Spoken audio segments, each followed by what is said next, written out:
Au cours de cette promenade autour des ponts de l'île de la Cité, nous abordons différents aspects de la façon dont Paris s'est construit autour de la Seine et dont la Seine a modelé Paris. Alors ces différents points, ce n'est pas l'histoire des ponts. La plupart des ponts ont été construits sous Napoléon III et n'ont pas un grand intérêt architecturel.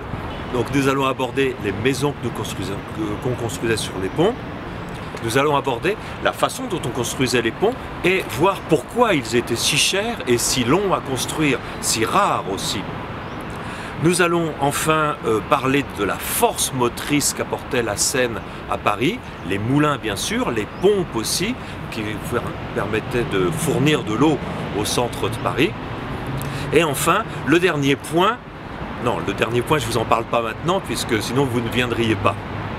Lors de cette promenade, nous allons pouvoir aussi aborder l'aspect militaire de la Seine et en particulier la façon dont, au début du Moyen-Âge, on a construit le Petit et le Grand Châtelet qui sont restés au cœur de Paris très longtemps de façon à défendre Paris contre les Normands et ce Petit et ce Grand Châtelet ont contribué aussi à la formation du cœur de Paris, à lui donner une typologie particulière que l'on regardera ensemble avec peu d'éléments qui restent, mais qui néanmoins permettent de se donner une idée assez précise de ce qu'était Paris au début du Moyen-Âge. Nous allons voir pourquoi les ponts étaient si longs et si chers à construire, en particulier en analysant la construction du pont neuf, nous verrons pourquoi c'était si long, pourquoi il a fallu 25 ans pour construire ce pont-là, 2 rois, pourquoi il était aussi bâti sans maison alors que tous les autres ponts avaient des maisons dessus, pourquoi sait-on aussi précisément que ça, comment étaient les maisons et pourquoi est-ce qu'on les a supprimées.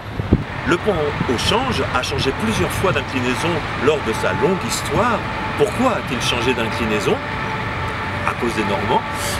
Et enfin le pont Notre-Dame qui a été reconstruit pour la dernière fois en métal a été reconstruit à cause de cette arche du diable qui était tant redoutée par les mariniers et qui a causé tant d'accidents au cours des siècles.